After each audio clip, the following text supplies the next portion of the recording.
Dites les gars, vous savez, j'avais carrément oublié de vous le dire, hein, mais récemment, j'ai eu un type qui m'a grillé ma priorité.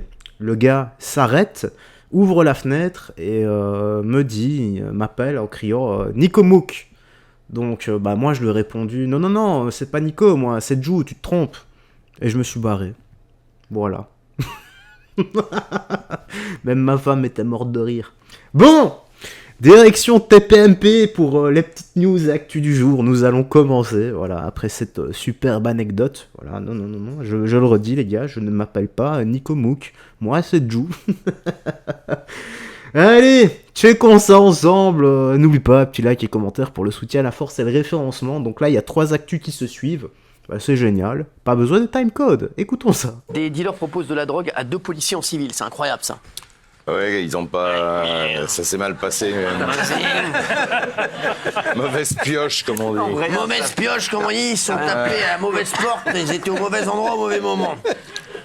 Donc effectivement, 2 policiers en civil étaient dans un bar rue de la Préfecture à Nice, c'est dans le Vieux-Nice, en plus à 2 pas du palais de justice. 2 pas du palais de justice. Et ils sont avec 2 copines qui sont policières également. Ils sortent du bar et ils sont, les 2 policiers sont interpellés par un individu qui leur propose d'acheter du cannabis. De la schnouf. De la schnouf.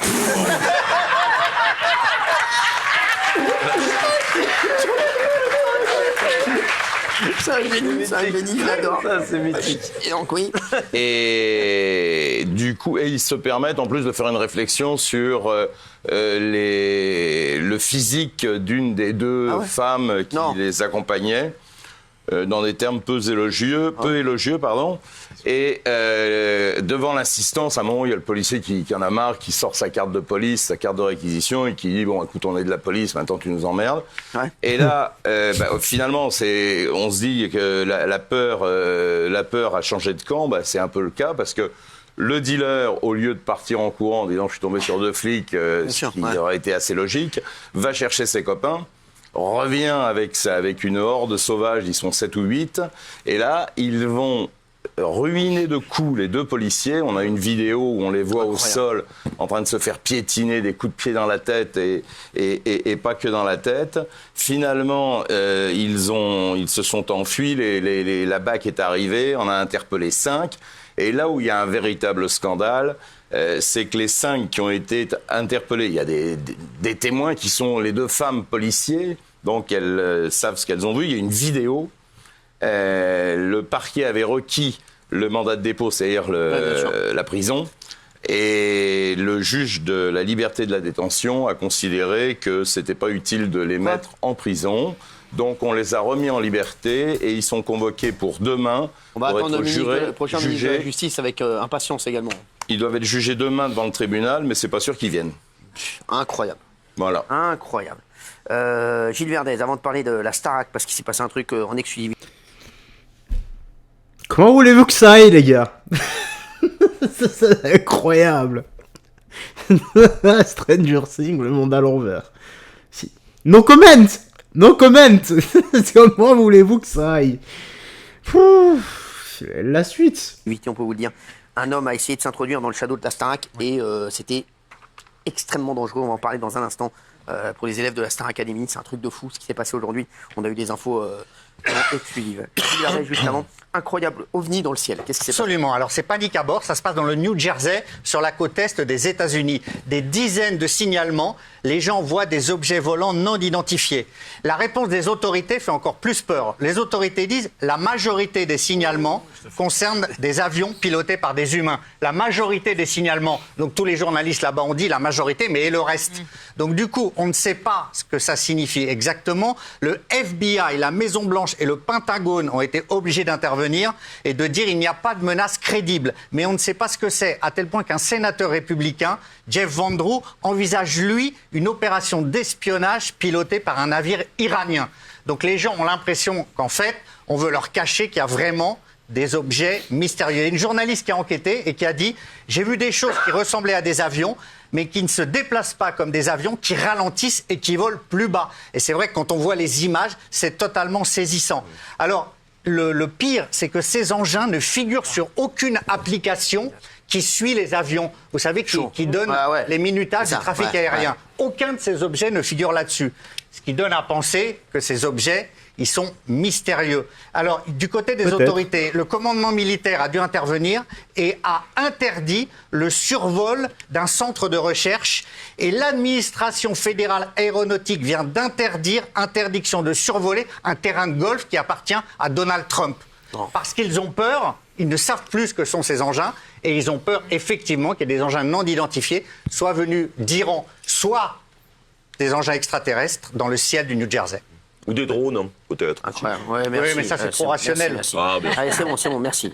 2 migrants et 2 agents. Ouais. Oui, peut-être.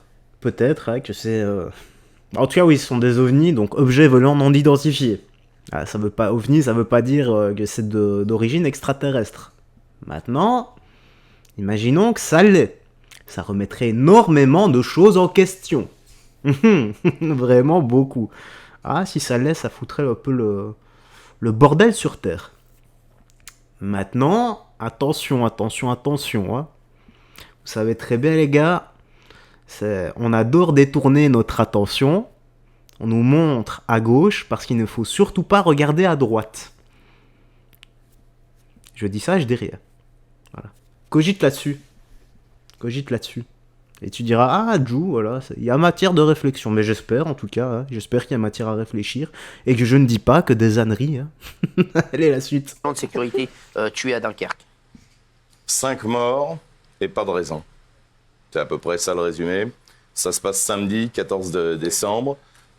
Vers 15h. C'est pas drôle là ça. On avait fait la petite mise actu dessus. Un homme, Paul, est avec sa femme, il est chez lui, il est chef d'entreprise.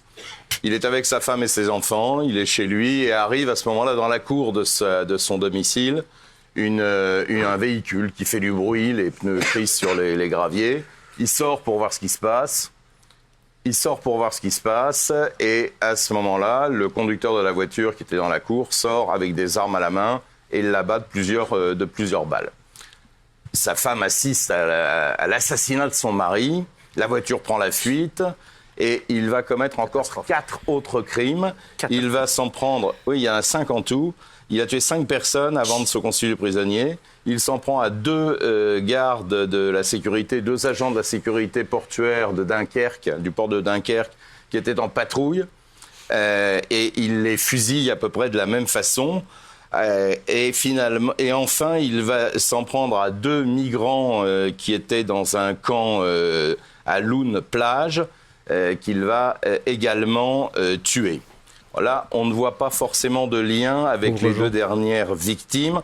En revanche, la première victime, celle qui est assassinée dans sa cour, était son ancien employeur, il avait été licencié. Et les 2 agents de sécurité, il avait eu l'occasion de travailler avec eux. Il s'est donc constitué prisonnier, pas sûr qu'il jouisse de toutes ses facultés mentales, et il est évidemment incarcéré.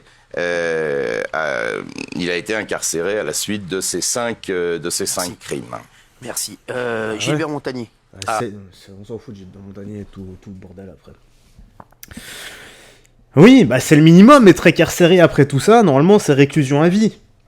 Que t'aies des circonstances atténuantes ou pas, là c'est de la simple vengeance sur les 3. Maintenant le dernier, voilà, 2 migrants comme ça au hasard, c'est possible que ça soit un crime raciste. Mais le mec a totalement craqué son slip et j'espère qu'il finira pas en psychiatrie, mais qu'il sera jugé en tant qu'homme sain d'esprit et voilà, qu'il prenne une réclusion à vie. Voilà, et quand j'entends réclusion à vie, ça serait bien qu'on le fasse bosser 12 heures par jour, 7 jours sur 7, voilà, sur chantier. Voilà, et qui restent en prison à rien faire. Mais bon, ça c'est pas moi qui décide et c'est pas moi qui peux réformer les choses. Malheureusement. Paix à leur âme en tout cas. Ouais, c'est tout ce que je peux dire, surtout à la famille là qui a assisté au meurtre du papa du chef d'entreprise. Ça doit être horrible. Donc, courage et soutien aux familles. Voilà, décès avec personne décédée. En tout cas, voilà. TPMP se termine ce soir. Dis-moi dans l'espace commentaire ce que tu en as pensé. Moi, j'aurais rien d'autre à ajouter.